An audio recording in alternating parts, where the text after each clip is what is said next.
মীরা দিদির আরো আরো অনেক যত্ন নিই, সেটা দেখে মীরা দিদির মা এই বাড়ি থেকে মীরা দিদিকে আর নিয়ে যেতে পারবে না। আমার বুঝি তোর প্রতি কোনো দায়িত্ব নেই? তোর যত্ন যে এখন আমাকেই নিতে হবে। তুইও যে আমারই মতো মা হতে চলেছিস, তাই আর কোনো কথা নয়। চল দুধটা খেয়ে ফেল। এই রাত্রিবেলা হঠাৎ মাছ কেন? শোভা, রাত্রিবেলা তো কি হয়েছে? আমি মাছ আনতে পারি না। না না, হঠাৎ কেন? হ্যাঁ, জামাই ষষ্ঠী তো চলে গেছে, তোমার মেয়ের বিয়েও হয়ে যায়নি যে মেয়ে জামাই আসবে, তাহলে কেন বলো তো? তুমি না মাঝে মাঝে তো বোকা বোকা কথা বলো না। আমি ওরে আমার কোন চালাক মানুষ এলেন রে। আচ্ছা, তো বেয়াক্কেলে কেন তুমি? হ্যাঁ, এই এত রাত্রিবেলা এত বড় মাছ কাটো, পরিষ্কার কর, কে আনতে বলেছে তোমাকে? আমি বলেছি মেজো, ঠাকুরপোকে আমি মাছ আনতে বলেছি। হ্যাঁ দিদি, কিন্তু মানে ওবেলা তো সব খাবার দাবার রয়েছে, তাহলে? খাবার রয়েছে আমি জানি, কিন্তু আমি ঠাকুরপোকে টাটকা মাছ আনতে বলেছি মীরার জন্য। মীরার জন্য? হ্যাঁ, আসলে ও তো বিশেষ কিছু খেতে পাচ্ছে না, ওর খাবারে খুব অরুচি হচ্ছে আজকাল। তাই আমি ভাবলাম যদি টাটকা মাছ ভাজা খেতে ওর ভালো লাগে। বাবা, তা বলে এত বড় মাছ? হ্যাঁ, এত স্পেশাল তো আজ? শোভা, কি হচ্ছে কি? মানে বৌঠান কি মীরার জন্য এইটুকু করতে পারে না? না, তোমার বৌঠান তো এর আগে মীরার জন্য এতটা করেনি।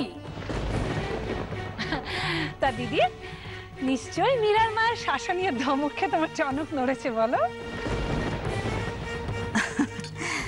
আমার বৌমার যত্ন করতে আমার ইচ্ছে করেছে, তাই আমি করছি। তুই যদি তাতে অন্য কিছু ভাবতে চাস তাহলে ভাবতেই পারিস, আমার কোনো আপত্তি নেই। না না দিদি, আমি কি ভাববো? আমার এসব নিয়ে ভাবার সময় নেই। তাছাড়া যেসব জিনিস খালি চোখে দেখা যায় সেসব নিয়ে আমি ভেবে মাথা খারাপ করি না। রান্না বউ, এই রান্না বউ। আমি যাই দিদি, ছোট গিন্নিমা আমায় ডাকছেন। সই শোন, কাকিমণি যদি তোকে দিয়ে কোনো ভারী কাজ করায় তাহলে কিন্তু তুই সরাসরি না বলে দিবি, কেমন?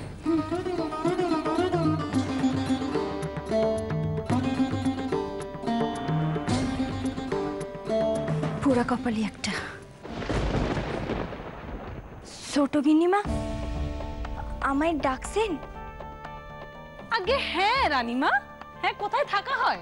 সারাক্ষণ নবাব নন্দিনীর ঘরে বসে আছো তুমি, কাজের সময় পাওয়া যায় না কেন তোমাকে? কি করতে হবে বলুন? মাছ দেখছিস, যা রান্নাঘরে নিয়ে গিয়ে কাজ, যা।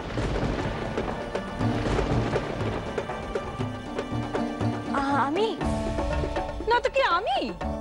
ও, নবাব নন্দিনীর সাথে থেকে থেকে কুড়েমির হাওয়াটাও লেগে গেছে। মূর্তির মতো দাঁড়িয়ে না থেকে যা, মাছটা নে, যে ভালো করে কেটে পরিষ্কার করে চটপট করে রেঁধে ফেল তো, যা।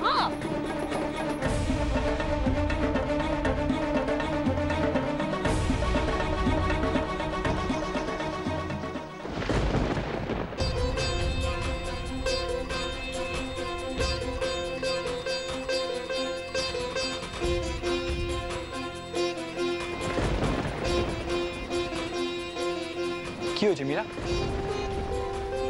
তোমাকে এত চিন্তিত দেখাচ্ছে কেন? ছোটকু সই। তার আবার কি হলো? কাকিমণি সইকে ডেকে পাঠিয়েছে। কেন? নিশ্চয়ই কোনো কাজ করাবে। কি কাজ করাবে? সেটা আমি কি জানি।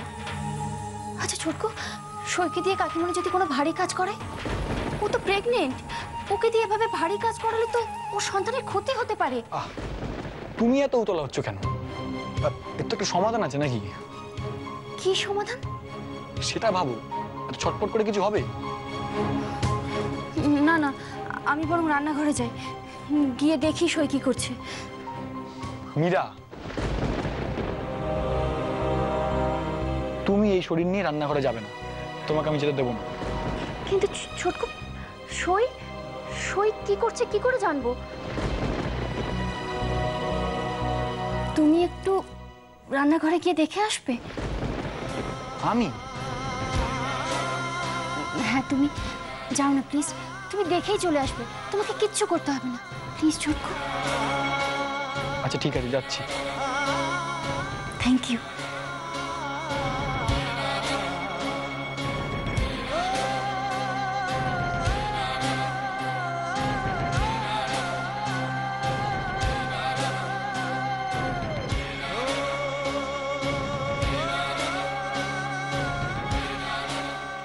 ছুটকু এখন আমার সব কথা শোনে।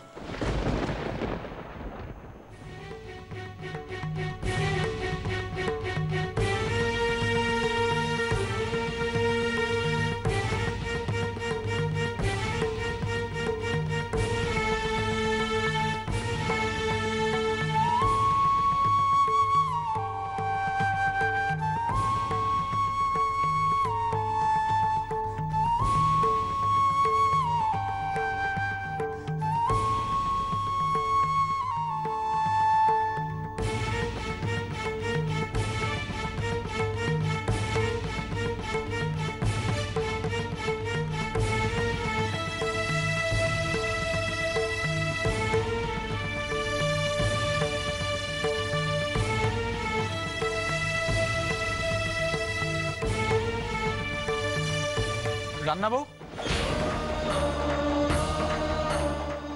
কি হলো?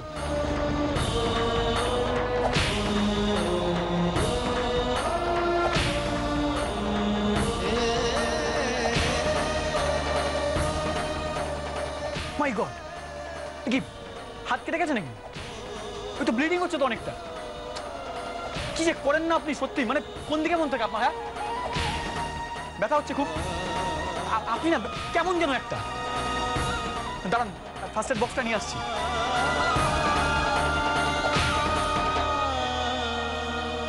আমি কেমন গো কলকাতা বাবু? তুমি জানো না আমি কেমন? আমি এরকম ছিলাম না গো, কিন্তু পরিস্থিতির চাপে আজ আমায় বোবা হতে হয়েছে। বাকিটা তো কেষ্ট ঠাকুরই জানে।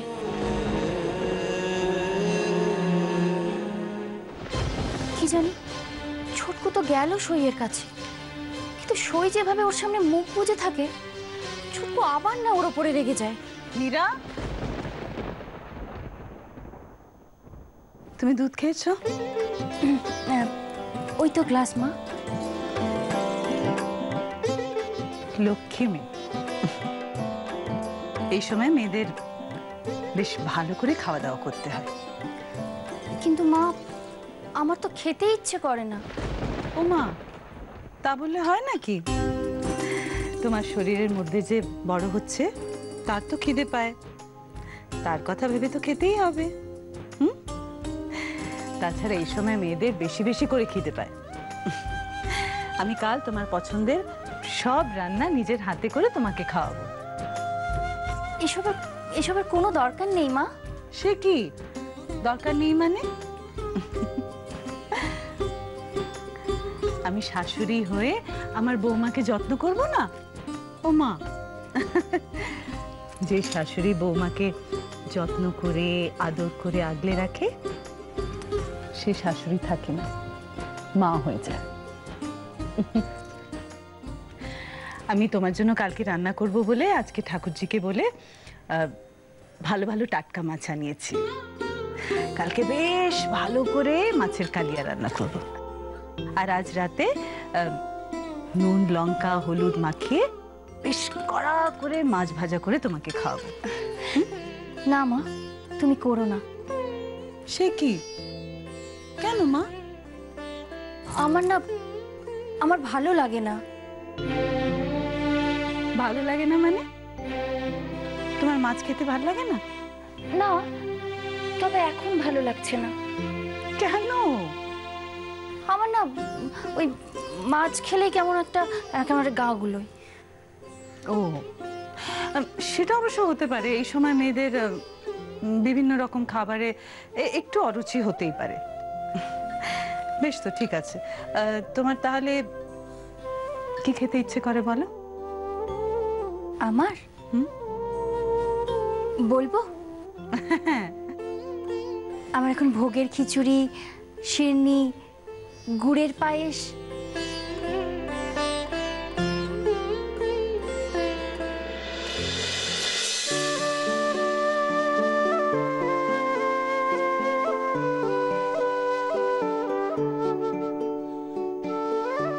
ওটা কি আনতে যাচ্ছে বলে গেল কলকাতা বাবু? কিছুই তো বুঝতে পারলাম না। এই শহরটা না জানি কেমন, খুব জটিল। তাই তো আমি এখানে এসে আমার কত চেনা কলকাতা বাবুর ভাষায় আমি কিছু বুঝতে পারছি না। কি যে আনতে গেল। এই যে রান্নাবু, এই মলমটা লাগিয়ে নিন। আচ্ছা কই দিন দেখি, আমি লাগিয়ে দিচ্ছি। কই দেখি আঙুলটা।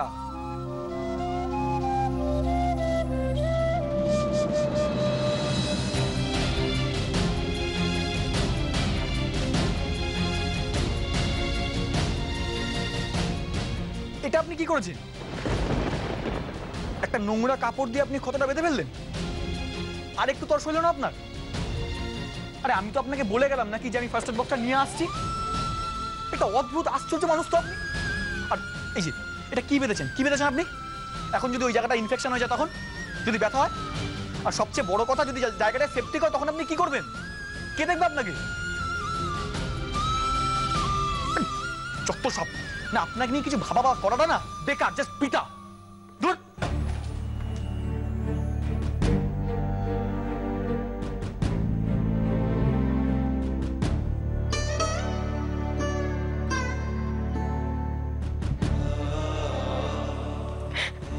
আমার কিছুই হবে না গো কলকাতা বাবু। আমার জীবনটা, আমার মনটাই যখন এত বড় ক্ষত, এত বড় ব্যথা সহ্য করেও যখন বেঁচে আছে, তখন আর এই আঙুলটাতে কি হবে? আমার কিছুই হবে না। কিন্তু তুমি আমার জন্য কেন এত ভাবছো? আমি কে তোমার?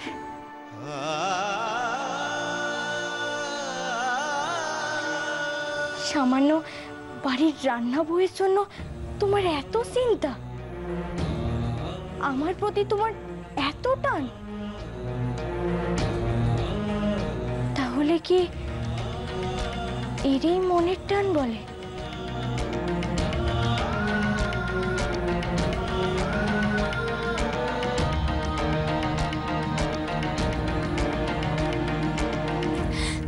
মা, আমারও না কদিন ধরে খুব খিচুড়ি খেতে ইচ্ছে করছে। খুব শিগগিরই তুমি সেটা খাবে না। দেখি হাঁ করো। পরশু বাড়িতে রাধা মাধবের পুজো আছে না? সেদিন ভোগের খিচুড়ি হবে? হবেই তো। ওয়াও মা, আমি কিন্তু অনেকটা ভোগের খিচুড়ি খাবো। তোমার লক্ষণগুলো না অনেকটা আমার মতন। আমি যখন প্রথমবার মা হতে যাই, তখন আমারও কি ভীষণ ভোগের খিচুড়ি খেতে ইচ্ছে করতো। তাই? হ্যাঁ, এসো না, তোমাকে ভালো করে বলি। এসো, বসো। আমার ভীষণ ভোগের খিচুড়ি খেতে তো ইচ্ছে করতোই, তবে আমার আমিষে খুব একটা অরুচি ছিল না। হাঁ করো, লক্ষ্মী মেয়ে। আমার না শুধু একটা জিনিস খেতে একদম ভাল লাগতো না। কি বলতো? দুধ। দুধ আমার একদম সহ্য হতো না। দুধের গন্ধ সারাক্ষণ গা গুলোতো। আমারও তাই, আমারও দুধের গন্ধে ভীষণ কষ্ট হয়, গা গোলায়। আমি জানি তো, সেজন্যই তো তোমার জন্য মাছ রান্না করছি। রান্না বউকে বলা হয়েছে ভালো করে গোটা মাছ কেটে রাখতে।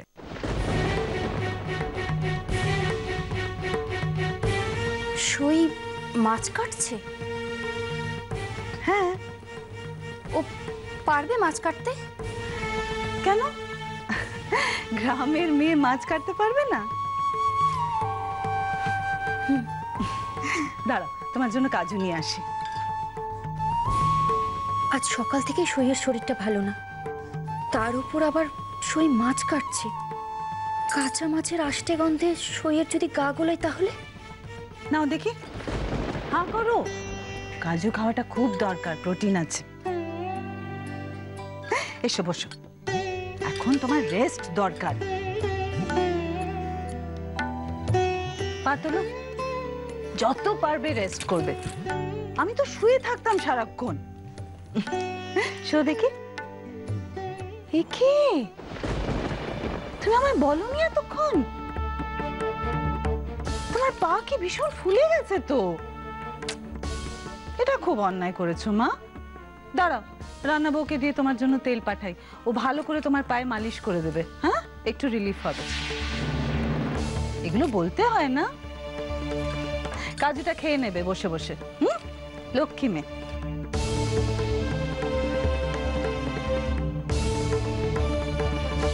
কি করব আমি? সইয়ের যদি মাছ কাটতে কষ্ট হয়, আমি কি যাব রান্নাঘরে?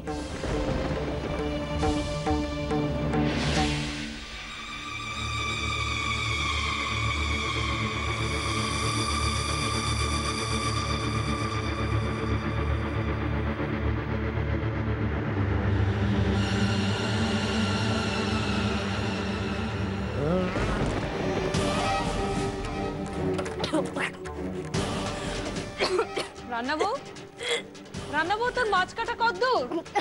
রান্নাবো, কি ব্যাপার? রান্নাবো আবার বমি করছে।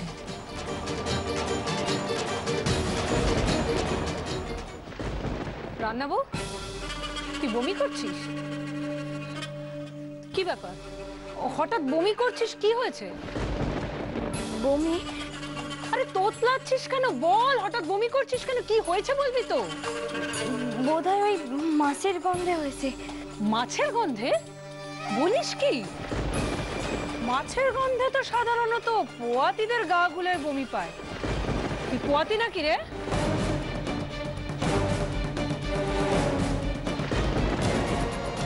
মানে? মানে মানে করছিস কেন? তুই কি কিছুই জানিস না, বুঝিস না কিছু? কিরে চুপ করে রইলি কেন? উত্তর দে, বমি কেন হচ্ছে? কিছু না। কিছু না বললেই হলো? শাক দিয়ে মাছ ঢাকা যায় না রে। আমি ওসব কিছুই করছি না। ঠিক আছে, আমার নামও শোভা মিত্তির। সত্যিটা আমি জেনেই ছাড়বো।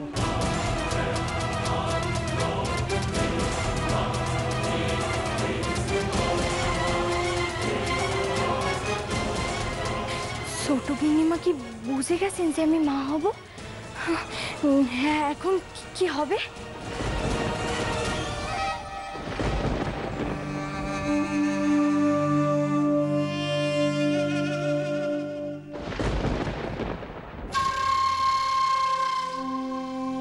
কি হয়েছে মা?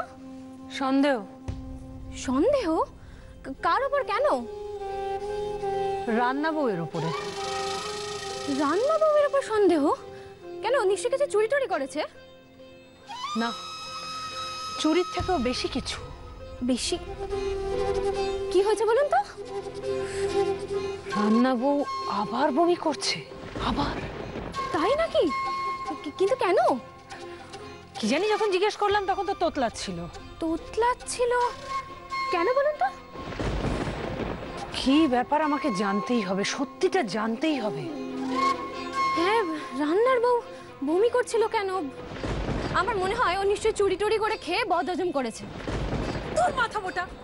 সত্যি রাধা মাধব আমাকে একটা বউও জুটিয়েছে কপালে। মাথায় গোবর পড়া, কিচ্ছু নেই। কিছুই কি বোঝো না নাকি? কি বুঝি না? মেয়েরা কখন বমি করে তুমি বোঝো না?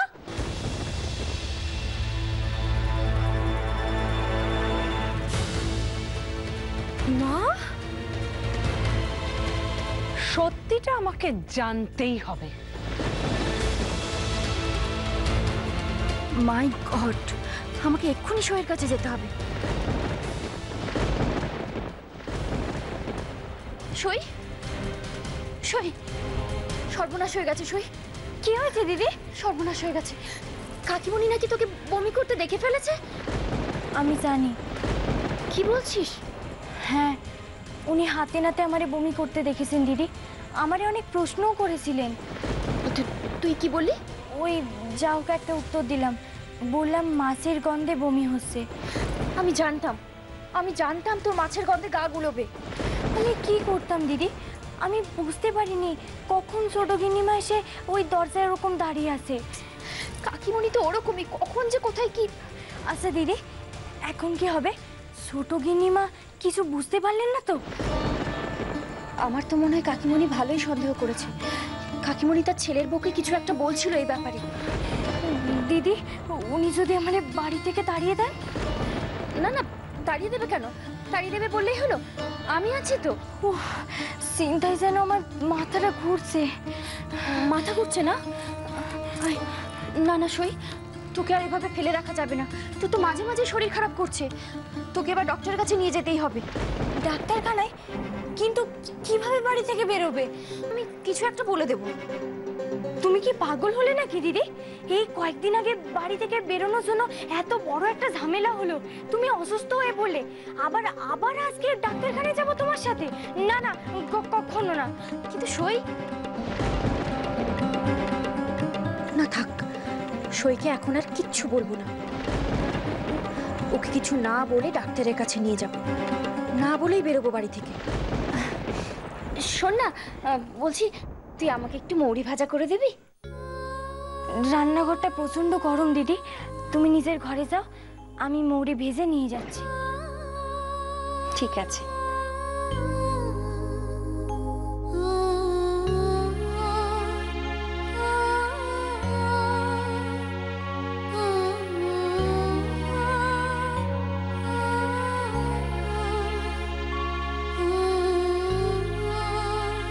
আমার কপালে যে কি আছে কে জানে।